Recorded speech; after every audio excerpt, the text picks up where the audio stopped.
Hi, my name is Lybrand. I am the Remix developer relations manager for Remix. And I've been running this meetup with Grant for like a year and a half now, I think. So it's cool. It's been fun. Hopefully you're here because you either like Remix or want to learn what Remix is or want to learn more about it or anything like that. If you're not here for that, that's cool. You can be here, of course. I just want to make sure that everyone is aware that Remix is a web framework, so it's for building websites. This is not like a music remix class. When they decided that name, they just SEO went out the door for sure on the whole remix thing. So that's my name, Lybrand, and I'm going to be walking us through an upgrade of remixaustin.com, which is a website that we as a community have built. Remix released V2 like 3 weeks ago, I think, 4 weeks ago. And so we're just going to be walking through what that looks like to upgrade. It's a relatively painless process. I will be honest, I've had some pain upgrading to Remix, but only because like I'm upgrading other dependencies and they did not have a straightforward upgrade path. The Remix part has always been like super easy in my experience.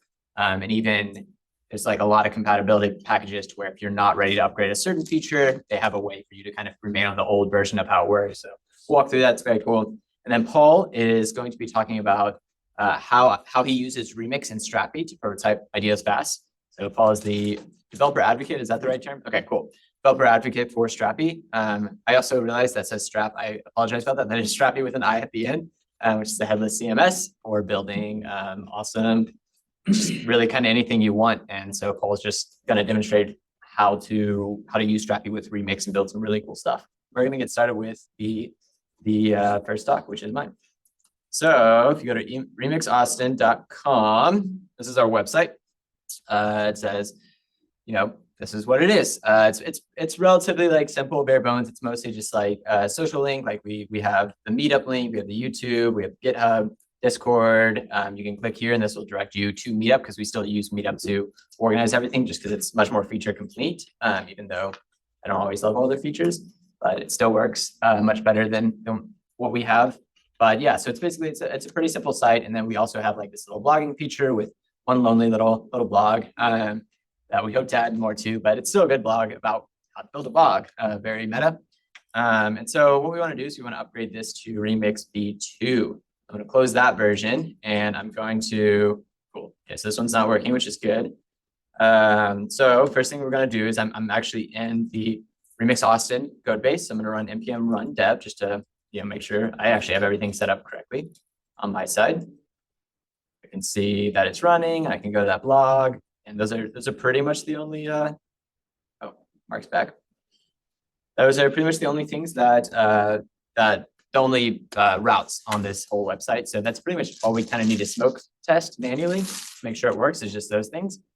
So when updating, first thing I'm going to do is just look through what we have. So we have a bunch of scripts. We're going to get to those later. And we have some dependencies, right? So we have remix run, remix-run / a bunch of things. And so one thing I already see, I don't know how this happened, but we totally missed upgrading the node version with the other one. So we're on 15.0. Also, can everyone see that pretty well? Should have asked first. We're good, cool. Okay. So we should have kept those in line. Those should always be the exact same version. The 15 is a mistake, but that's okay. So pretty much we have remix run /node /react /serve /dev and /easlint config.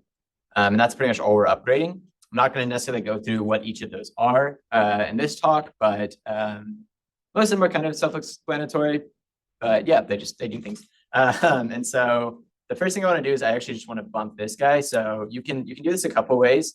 If you're not familiar with like how to update packages, let me stop that.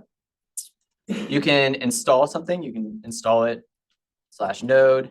That's how you just install something regularly, right? But then you can also do the @ symbol, 1.16.1. But you can also just change it in here directly, which is how I like to do it when I'm trying to make sure everything's kind of on the same thing. It just is a little bit easier for the way my mind works, but none of these are right or wrong. It's just different ways to do it. So we're going to install this and make sure that this one's working. Okay, cool. That's good. Got some vulnerabilities and stuff, but NPM just likes to make you sweat. That's my opinion. All that stuff is probably fine, maybe. So yeah, we upgraded that. We're gonna run npm run dev just to make sure that for some reason that didn't like blow up anything. Remix run node is really about our, hold on. Yeah, there we go. It's really like the kind of server side of Remix. So this is all working, so which is good. We also have some tests which will be running periodically. So npm run test should just run our V tests and everything works, which is good. So that's all gravy. So if I wanted to just like straight up try and upgrade to version 2, one thing I could do is I could run npx remix upgrade.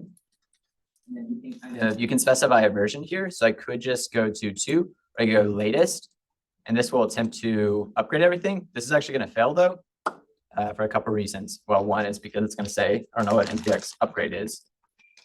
What is it? Is it update? Sorry, I'm on a different computer than I did this last time. Let's try update. Oh no.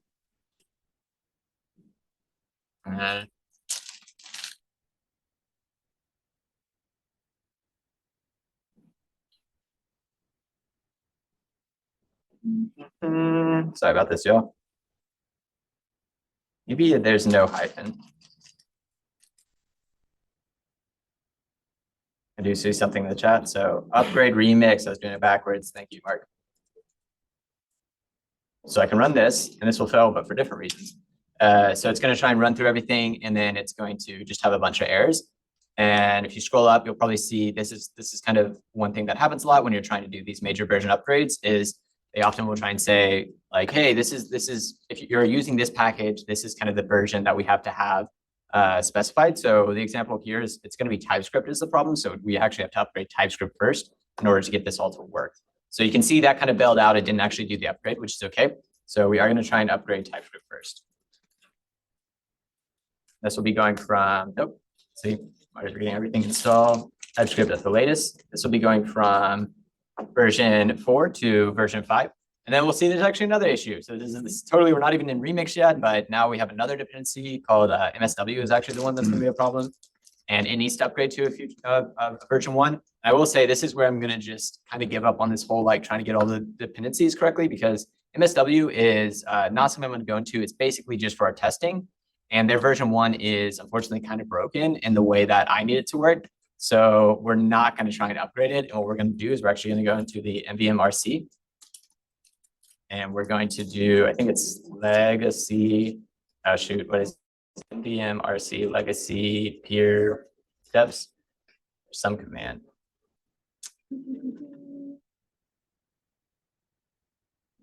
Oh man, Mark, I need you to save me again. I can just do this. Well, that might set it wrong.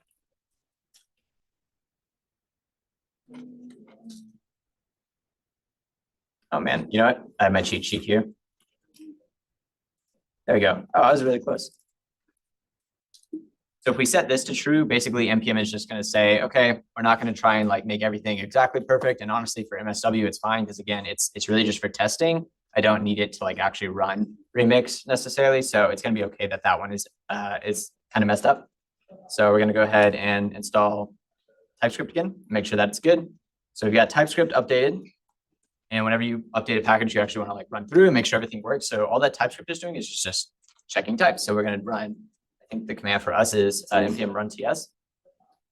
And assuming, okay, cool. So nothing failed, which means that the TypeScript upgrade was good. So we're good there. At this point, I'd probably want to go ahead and just see what I've already done. I'm going to add, and I'm going to say git commit. And actually, I want to check out a branch, v2 demo. Git commit, and I'll say upgraded TypeScript, upgrade TypeScript. So we can save our progress. And we know we've done that piece, which is good. So we're just getting ready for the actual upgrade because we needed to upgrade that dependency. Cool. Now I do want to upgrade to Remix v2, but before I do that, I actually want to make sure that we could just go straight to v2 and it might work out. But I personally like to kind of make sure I'm on the latest minor version before going all the way to a major version. That's just it's just safer, you know, it's just a little bit safer when you're going to a big upgrade. It would be fine in this case. I'm pretty positive, but I'm just going to make sure everything's good. So we're going to do npm. Oh, what was it? Mark had it for me. Was it upgrade remix? Did I do it wrong again? Correct. 1.19 point. I know this off the top of my head. Oh man, no. See, npx. A little character is very important. So what this does is it fails again. Man, why is this upset? I told it legacy. All right, we're just gonna do this one manually. I really do like that command, but sometimes things don't work right. So I'm just gonna go through all of these. I'm gonna change them to 19.3. We're gonna do npm install.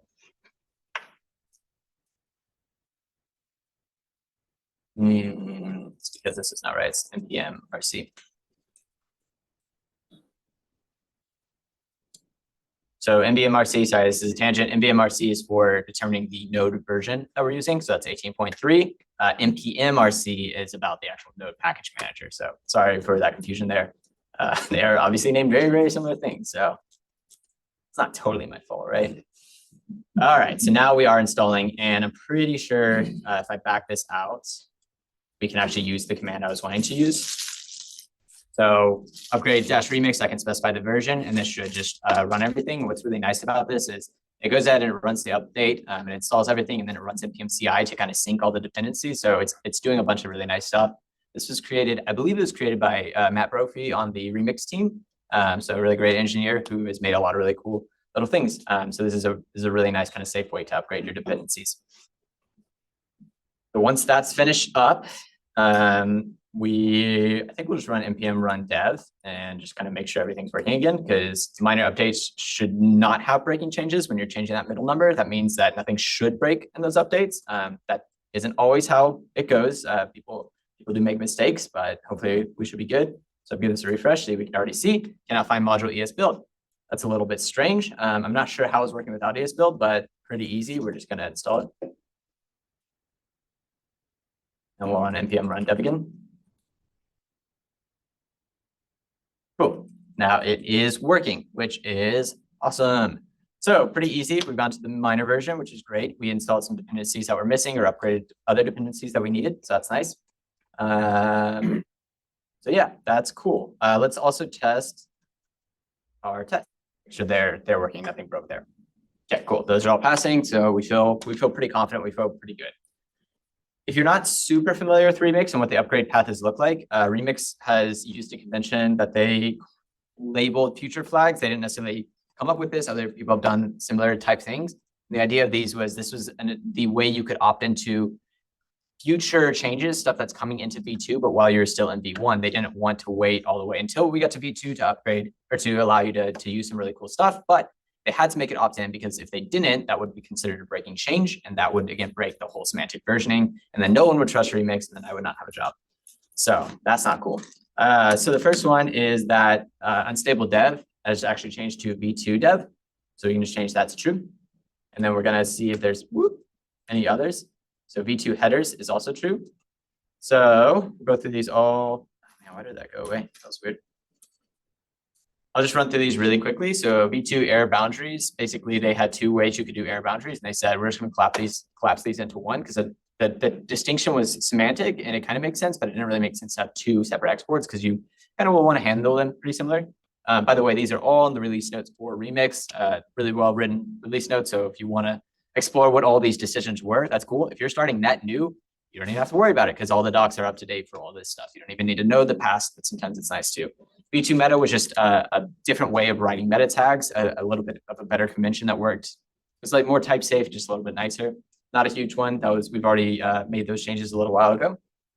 Normalized form method. This is a really stupid one, but basically when you would send a GET or a post, Remix has all these server handlers and whatnot. They made the decision to make them all lowercase for some reason, and then they said these should be uppercase, because that is more like compliant with, I don't know if it's the spec or I can't remember what. It was more compliant with something that was a bigger, larger, thing than Remix. So it's like we should not buck the trend on lowercase versus uppercase. We're going to be uppercase. I think it was uppercase. Hopefully I'm not wrong there, but that's okay. V2 route convention, I'm not even going to go into, because it's a whole thing. Basically, it's just a different way of defining your file-based routes. It's not that different, but it is also kind of different. V2 dev. This one is really the one that you shouldn't experience much difference, except that it should feel a lot nicer when you're doing development. Before Remix, when you would save a file, it would automatically reload the entire page, which isn't bad if you have a really small app. And sometimes you do need to reload the whole page when you save something, but sometimes you are dealing with like a lot of state, or you're like in the middle of like filling out a form, you're like, oh, I need to change this label. And when you change that and it completely updates, you have to refill out that form. That's kind of annoying. So they added something that's called hot module reloading, which has been a concept for a long time. And they coined something called hot data reloading. And they added both of those, and it's cool. And there's like all sorts of videos and stuff you can watch on that. I'm not going to even try to pretend to explain it, but they added it and it's nice. And then V2 headers, this is also another kind of mistake, in my opinion, of what Remix did. Basically, if you are exporting a header, any sort of header, cache control, whatever, if you are, the way nested routes work in Remix, basically, if you had a header in like your middle route or whatever, but not your final route, if you weren't exporting a header at all, I'm pretty sure all the headers would be gone, which was like very silly. So like, nope, default is that you should have the header no matter where it occurred inside your whole route. That may feel like that could have been a bug that they fixed, but it really wasn't. And it really would have created some breaking changes. So that needed to be an option thing. Cool. Any questions on the V2 flags? I know I kind of did the speed run of that. Sweet. Okay, so we've done them all. They should all be good. I ran dev first, or already, right? Yeah. So one thing we're going to do is we're going to make sure that the dev commands are actually correct. So the command we have is actually a little bit old and a little bit more complex than it needs to be. And the main thing that's complex is we just don't need to add cross-end node production and blah, blah, blah to all these. That comes for free now. So we'll get rid of all that, which is nice. I already know this is going to be a problem, so I'm just going to fix it. So the way this works is the blog posts have to be built first because we have our own kind of special build, and the way this command was written is not correct. Actually, let me just do it this way. So we'll do build, post, and then build remix. So just doing star was not, it just the order gets wrong. So that's just a dumb thing that I didn't really want to deal with later. Okay, cool. So we've got dev. So the way dev works is it has its own dev posts, which will run, and then dev remix, which will run as well. And so that should all work. So we're going to, again, verify that.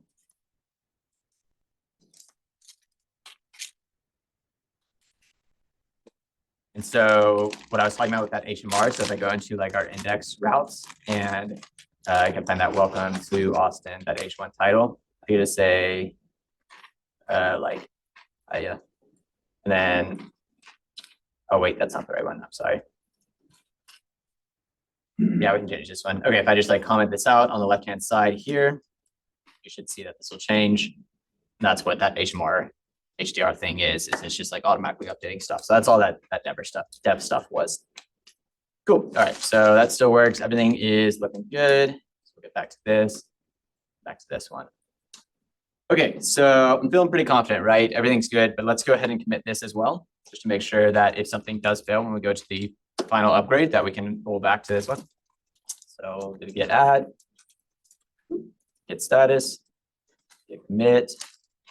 Oh yeah, I did update that, so that's right. And then we'll say upgrade to v 1.19.3. Gonna run all this fun validation stuff to make sure I didn't break anything else. Did I break something? Yes, I did. Cool. So something did change, it looks like. So I think it was the linting. That is one reason I have that validation set. Cool. Okay, so we got a bunch of different stuff broken, basically. And I don't really want to try and fix all this. So I'm going to look at my lint commands and see, oh, good, we have a lint fix. So we're just going to run that and see if it does it.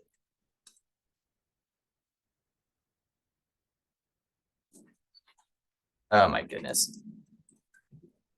Yep. Wait, shouldn't copy and paste, just type everything, right? Okay, cool. So what did that do? It added a bunch of stuff. Let's try it one more time. npm run lint.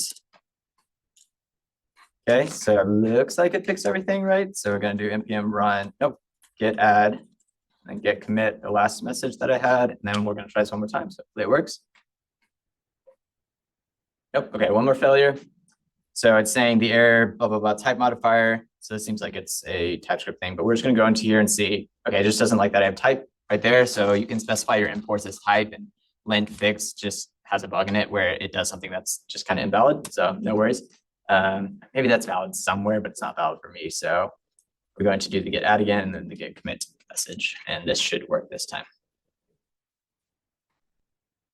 Cool. All right, so that works. So we're doing pretty good, right? So now for the big one, V2, right? All right, NPX. I'm gonna forget it again. There we go. And we're just gonna do latest at this point because I don't know what minor version. I think we're on 2.0.1 at this point. Use wildcards like a 2.*2.x or SymVer range like you would at NPM. Probably, I think so. What it's doing, it's a good question. So whatever you pass in here is just going to get passed to here. So whatever is valid as an npm install would be valid. Yeah. So it's their semantics. Or something. Yeah. But yeah, latest will always get you the latest, like good version, non-canary, non-experimental, et cetera, et cetera. All right, so that's looking good. So we're gonna run npm. I can already see some issues. npm run ts. So this is where we get into the breaking changes, the true breaking changes in Remix v2. I can't believe they broke things. Just kidding. It's actually really not that bad. So loader args, you can see here, this loader args, they changed it to loader function args because they thought that was better, and it probably is. So these are my favorite things to fix.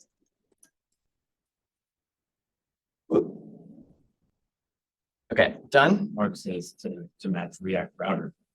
What? I don't know how to do that.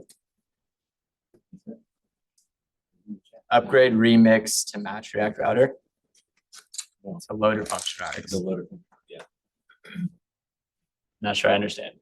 Oh, you was changed. Yes, sorry, you're right. They made that change in React router. Because that, so a little bit of history and the evolution of Remix. Remix is created by the same folks who created React Router, which has been around for like 10 years or something. And when they were working on React Router v6 for a really long time, pandemic hit, the two founders went a completely different direction with what they were doing with their company. They were a training company for React, and then they said, let's actually build like the framework we've always wanted to build. So they started building Remix, and they were building on top of React Router, and they had all these crazy ideas on how to make it even better. So they built out this crazy cool thing, and they said, you know what, all these ideas actually could go back into React Router and make React Router even better, because there's a lot of people using that who aren't using Remix. So they went backwards and they changed a bunch of things, and they made it all in line with Remix. But then there were small changes they made, like loader args to, they were like, this shouldn't be called loader args, this should be called loader function args. So they made those changes and then pulled them back into Remix. So Remix is actually runs on top of React Router. It's not like a fork of React Router, which is how it originally worked. So there's your history lesson for today. All right, v2 meta function should not be called, should be called meta function. That's all it should be called. Cool. Now we're going to run npm run ts again, which is just shorthand for TypeScript. Okay, so there's a couple mistakes. This one's easy because what we're going to do is we're going to say ts expect error, and we're going to say remix is wrong. Because this one, they actually are wrong. So the issue here is that this matches. Pretty sure they messed this up. The return type here is incorrect. They should be fixed in the next patch, which should be coming out Monday, I think. So I'm just going to say they're wrong. If you're not familiar with TS expect error, it's the best thing in the world. Because basically, if this is ever fixed, this will turn into an error. So basically, if I say const butts is a string, but it's really not a string, it's 1, 2, 3. This is an error, but I'm saying ignore this error. But then if this ever changes to a string, then this will be the error. So either way, it's really cool. Never use TS ignore, just use TS expect. I mean, unless you really, really are ignoring something for the end of all eternity, but TS expect error is your friend. And you can set up a lint rule that only lets people use TS expect error, which is very helpful. Thanks, Copilot. All right, so what's the other thing that's wrong? I'm gonna turn this off. All right, so we got one more wrong. This is the final thing that I've seen multiple people run into. Well, one of the final things. I'm not even going to talk about ESM and CJS. I'm not going to go there. So in entry.server, before they would pull in the response from remix run/node. Now that they have moved to, if you're using node, you must be using, I think, node 18 or later, because that is 16 is end of life. You should try and get off 16 if you're still using it. It's end of life. It's no longer. I mean, it is a thing, and it still will exist, and that's just the reality of these things. But you really should get on 18 or 20 at this point. So response is just in the global space, so we don't need that anymore. That one's good. And then this is the one I always forget. So I'm gonna look it up. This is also, and actually, this is a really good time to show the docs. Can't believe I haven't pulled them up. If you're doing this upgrade yourself, you should be going through these docs. We have a really big doc that explains everything. But for this one specifically, I'm just going to look up response. And so there's this create readable stream from readable. This explains all this things. So it's basically there's all these details about like, I'm not going to go into all the details. Basically, Remix was polyfilling some stuff, and they decided that doesn't make sense. We shouldn't be polyfilling that. We should let you decide if you want it polyfilled. So this was them trying to fix a mistake they made in the past, basically. But all you got to do now is you got to form this create readable stream from readable from Remix. That's a wild name. From Remix run/node.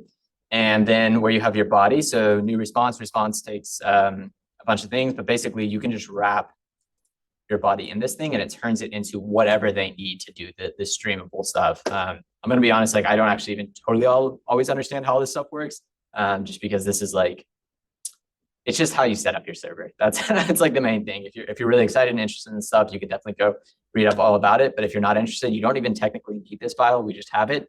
Remix will handle for you if you don't even have it. So that's the last thing that we should need. And we're going to run npm run ts one more time. Okay, that's good. That's good. Oh, nice. Okay, so the following Remix future flags are now obsolete. They can be removed. I love deleting things. Also, Tailwind is true by default, so I'm going to remove that one. And we're going to reset this. Okay, it says it's working, but is it really? It is. Great. So everything works exactly like we want it. If I run locally npm run build and npm start, we should get a production version of this. Oh, it did fail. Okay, yep, this is the last thing. I guess we do have to talk about ESM and CGS a little bit, not too much. So basically, not sure, 100% sure like what made this change, but when you are serving the build directory, where is it? Public source build, this one. No, not that one. So I think these are it. So it no longer, so with the build directory that Remix creates, an index.js, that is the entry point. I think they were inferring that your entry point is index.js, and I think that's technically wrong. You actually need to like specify that. So again, I kind of wish this one was a little bit more clear, like what's going on here. But if you read the error that you got, it will tell you like, hey, this isn't supported in resolving ES module imported from blah, blah, blah, blah. So you just need to specify it. So that one should be it. And then start with mocks, should be the same thing. All right, so we're gonna try that command one more time. I'm just building and starting. I think those are the two right spots. Okay, cool. All right, and now it works. So this is the actual built version. So theoretically, if I push this, everything will deploy. And I did test this morning, so this does work. I have the full PR here with all 18 files changed. And we do have it deployed on our staging environment, which is right here. So if I go here, you can see this is an actual deployed environment like we would have in our in production. It's the exact same. There's really nothing different except the URL. And so it does work. And these are all the steps that you need to do. So that was like maybe 30% remix and then like 70% of mucking around with other things / changing types and whatnot. So yeah, that's how you upgrade to Remix v2. Hello, everyone. I'm Paul. Today I'm going to talk about going 0 to 1 with Remix and Strapi. Why Strapi? Don't you know you can build full stack applications with Remix? Yes, it's true. But if you suck as a developer as me and you want front end and you want an easy solution, this is one way to do it. So I'm going to talk about me, why I love Strapi so much. Probably have a healthy relationship with it. Remix and Strapi, talk about how to get started really quickly. Show you a quick implementation of Remix auth with Strapi. They make session storage fairly simple based on what I saw in the docs. And then I'm going to encourage you, anyone who wants to participate, if you like to help me with this project, you are more than welcome to. Yes, this is me. And if you judge me based on the picture, whatever judgment you're making, it's absolutely true. And so I won't hold you against it. So I learned to code late in my 30s. not an expert, switched careers late in my 30s. So I'm 43 now. My real dev job, which I could count like a real job, was 4 years ago. So I was 39. And so I'm some random dude that gives advice on YouTube. I have a channel called Coding After 30, encouraging people to switch careers, but more importantly, telling people don't watch the other YouTubers. You cannot get hired in 3 months or 6 months. That's not true. It took me a quite long time. And I still suck at script, which is not a surprise, but I just want to bring ideas to life. And that's why I love building things. So why Strapi? If you could build a full stack application with Remix, like why don't you? Well, Strapi provides you with a nice user admin panel. You get a lot of stuff out of the box, including easy way for content editors and managers to manage the content easily. You get your rollback access control, so you could define what permission people have, and you have this cool UI to build out your layouts or manage your content, which is pretty awesome. And it returns either through REST API, or we also use GraphQL.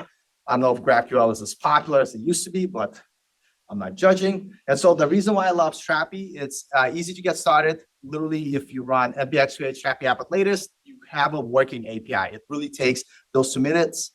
So it leads to fast development. So if you're trying out ideas, I like to try things, see how the market responds, see if it makes sense. So I like the idea that it allows you to bring things to market much faster, reduces cost. You could also work in parallel. So if you know your site's going to have a lot of content, you could literally set up Strapi in 5 minutes, like I just explained, and you could have your content editor start adding content while you're actually developing. So like your developers and your content editors could work in parallel. Like I also said, they have a full admin panel. And what I really love about Strapi, that's use Koa under the hood. But what's awesome, any feature that does not exist in it, you could create it yourself via plugin. So I love messing around with like OpenAI, and I wanted to create something that allows me text embedding. So I create a plugin for my Strapi app to have that feature, which I thought was kind of cool. And here's if you want to try it out, go npx create Strapi app latest, name it whatever you want, quick start.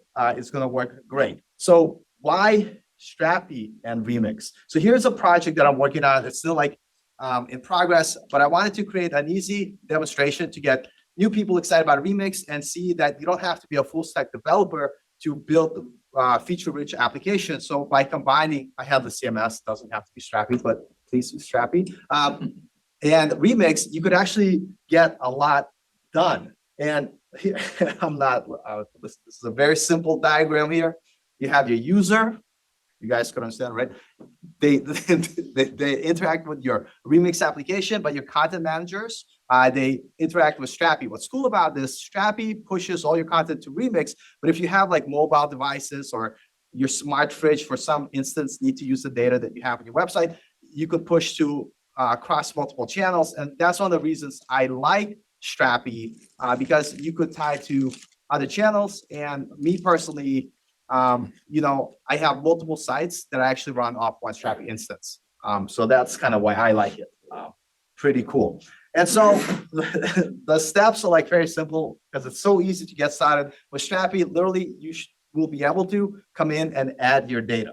And if you're just getting started with Remix and you've never done it before, they have this loader function that allows you to fetch your data very easily. And so to me, for beginners, like there's really no easier way to build something. You just use a loader function to get your data, and then you render it in your application. So here I'm returning my data that I'm getting, and you're probably wondering, what is the section renderer? What the hell is that? It's a basic switch statement that has a bunch of components in it. And the reason it has a bunch of components here, and I'll quickly show you here. So here's my live website here. As you can see, it has the hero section, it has the feature section, it has our plans, our testimonials, and so on. And if you take a look inside my Strapi app somewhere here, if you, let's see if this looks good, under pages, here's my home page. And you can see I have my hero section, I have my feature section, and so on. And so I'm returning this data in my response, and in my Remix application through the switch statement, I'm just checking, hey, do we have a hero component there? If so, go ahead and render it to the screen. And here's the idea. In Strapi, we have this idea of a dynamic zone, which consists of a bunch of different components that you build. And when you create your components, what you would do, you would have a matching component inside your Remix application. So here I have a hero Strapi component that correlates to a component in my Remix application. And so that way it will dynamically render. So I'll show you a very simple example here. So if you look at my site right now, you see that the hero section is on top. I'm not going to do anything crazy. I'm just going to move this down here and save, and then go back to my Remix application and refresh. Now the hero section no longer on top. It's in the weirdest position here. So this gives a little bit of flexibility to your editors kind of decide where and what content fits. And what's awesome is that they're able to make these changes dynamically. And here's an example here. If you see the top navigation, instead of having to change it in code, if a content editor wanted to add an additional menu, I created this content type called global. And here you could see we have our favicon, which is basically my this logo here. And I have my heading and so on. And then I have my nav bar.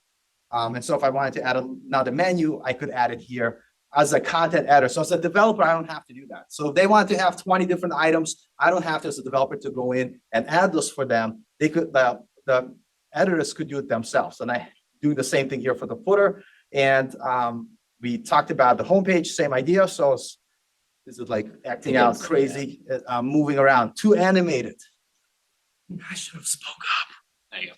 Like skiing for 10 minutes. What is this? No, to no, do? it It's was like a five- mime. it was like I'm 5 miming seconds. along. So anyway, so the idea here is that, as you can see, a lot of the stuff where, so I don't think as a developer, I should be managing content. It actually should be done by content managers. And so that way, if they need to check a spelling or fix a spelling, they're not calling me. And this is why I like this workflow, because the content is managed by content manager, and all I need to do is just implement the code in the website. And this is the whole idea that I talk about, how your developers and your marketing team or your editors, your content editors could work in parallel, decreasing that time leading to production. And so, yeah, so I started building this Strapi style remix. And now, so we have a basic website here, right? Everybody's like, big whoop. We are now have a website. This is bothering me that my hero section is not in the right spot. Sorry, I'm gonna bring it back up there because it's gonna annoy me. Okay, we fix it. So now we have our website, and our website has content, right? And so we have this blog section. But I'm like a greedy capitalist. I want to charge people for my content, or at least collect their email to show them cool things. And so I was like, why don't I implement some sort of feature that allows your user to either create an account, right? Or since I already have an account, test user, right? Very easy. Test user. And then when they log in, they have access to all the premium content, right? So I was like, let me just quickly showcase how easily you could implement this feature in a remix. And this is all based off the docs. So let me go back to my slides. Okay. And so basically, the first thing you want to do is you want to, because I wanted to have some sort of session storage. So I created a file which is going to handle this. And this is based off, and I'll go through this in a little bit more detail. It's based on the previous demo they have on the docs, the note-taking app, which was kind of cool. So I basically looked at that app, see how they did it, did something similar. And missing image, I think you forgot something. Yes, the code would not fit on that tiny slide. So looking at my remix project here under, I think I put it in utils. So on the utils, I have this session server, and this is kind of what is handling our session. I'm basically going by the docs. I have a thing that basically creates a session and sets the cookie. We have get user session, so I could get the session, get the user data, so I could use it in my app. Then I have the log out that clears the session. And so whenever someone goes to, let's say, register a user, let's see here, this is app routes, register user. So inside here, using the loader, the reason why I'm using the loader here, which is kind of cool, and I like how Remix make it super simple, I'm actually getting the session. And so if you're a logged in user it'll just redirect you to the block. There's no point of being in the, you're already registered. It's like, why should you go to the registration page out there? So it's very cool how you could control like which routes people have access to through checking in the loader if the user exists or not. If the user doesn't exist, we'll go through this action, which almost irrelevant.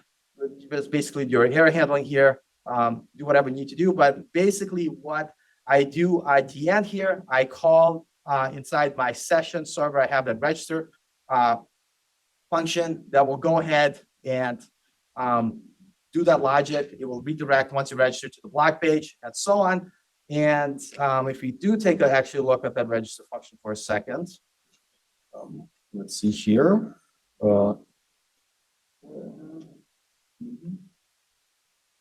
My glasses don't work as well as I thought they would. They didn't give me thick enough glasses utils. So in session server here, I think I put that logic in here. I could be lying. No, I am lying to you because I'm not calling the session from there. Good that I caught myself. So here in the API, I have my auth folder and I have my register function that I'm actually calling. And what this register function is doing, it's making a API request to my Strapi application. Once it connects and talks to my Strapi application and I get the correct user data back, then it will call that create user session that I alluded to in that server. And that's what sets the session. And so if I would go in my application here, somewhere here, okay, and I go to, let's say, log out, I go to log in. When I go, don't have account, test user 2, very original, test user 2 email, because that's what it wants. And then a password, probably guessed it, test user. And when I do this and click register, it'll go ahead, log me in, but at the same time, it went ahead and created that account. So if I look at my Strapi backend out of the box, you get this user management, you get this user collection type and content. So here is the user that I just created. And now I'm able to use this role-based access control that is provided by Strapi to access different items. And so if you're not logged in, you don't get to see the premium posts. If you're logged in, you get to see them. But one issue I ran into, it's like, well, I want to show both the, so if you look at my collection types here in articles, you see I have this flag for premium. Is it true or false? And so at first I started with a policy, but if you have a policy, if the user is not authorized, it will only return items that are false. And if they are authorized, it's only going to return items that are true. So what I opted in is actually to create a middleware. And this is like the cool part about Strapi. And there's anything crazy. In my Strapi app, I have under my source API, I have my articles collection type. And here you're able to add additional things. And so I wanted to add a middleware. So I added a very basic middleware, which basically checks if you are a public user, just show them all the non-premium articles. But then if you're logged in, make sure you return both the free articles and the premium articles. And that is why if you log out, it's going to again go ahead only return the free articles here. And so what I like about this, coming back here, so I don't think I have any more said.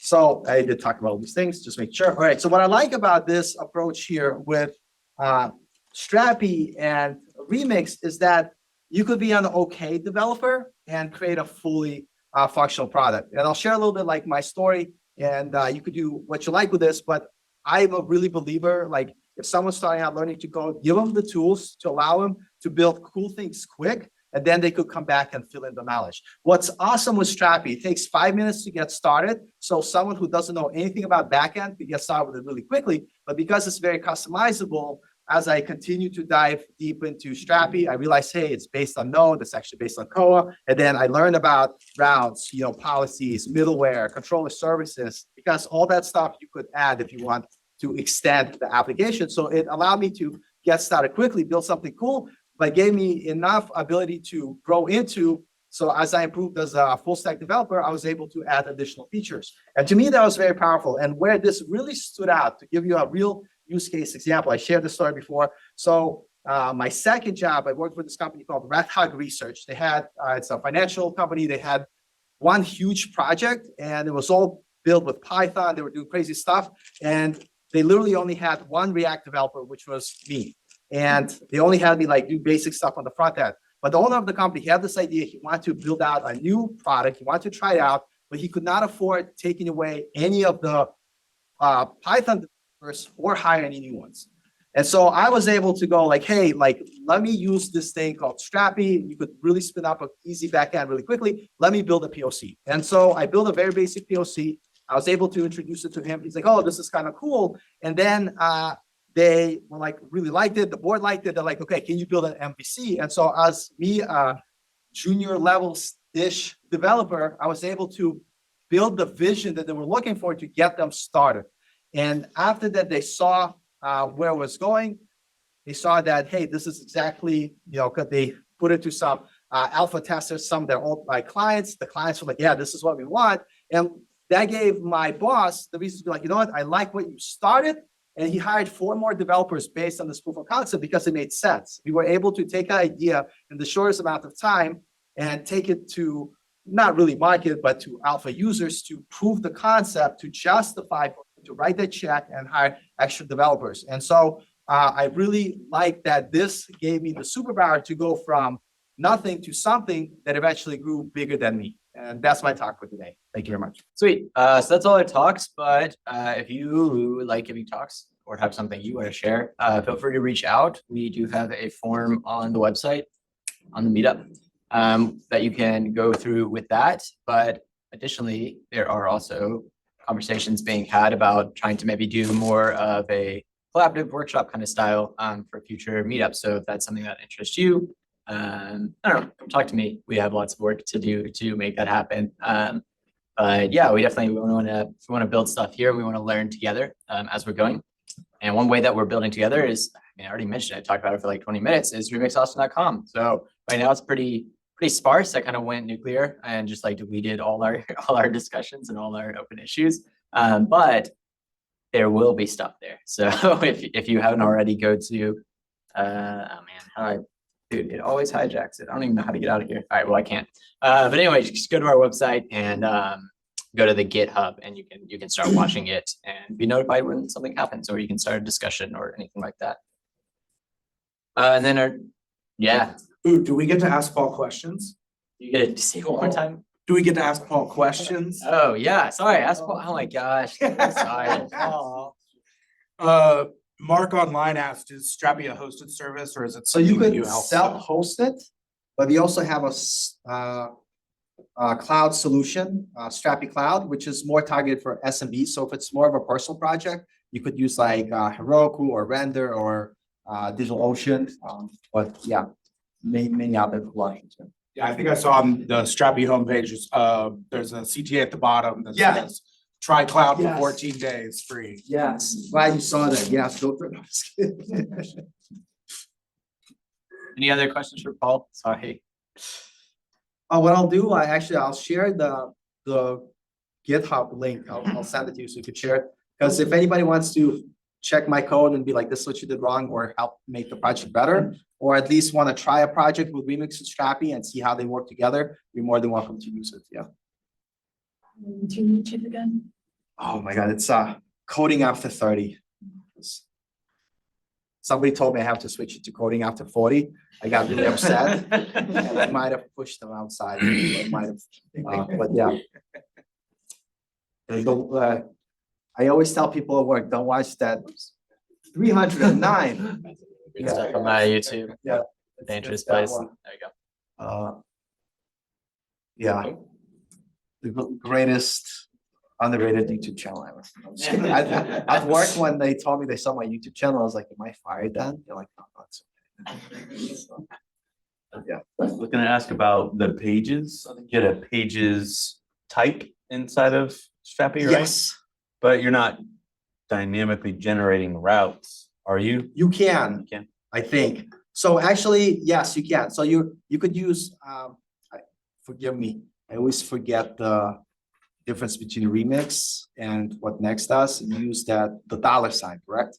Yeah, so if you use the dollar sign, then you make it, a dynamic route. So let's say if I have collection type of like 10 pages, I have home, about, what have you. When you hit that route in remix, whatever the URL is, in your loader, you could search by that slug and get that page. So yes, you would dynamically generate those pages. Yeah, a good question. I forgot to put that out. I actually also forget which one it is as well, so, which is pretty bad because I work for them. Any other questions for Paul?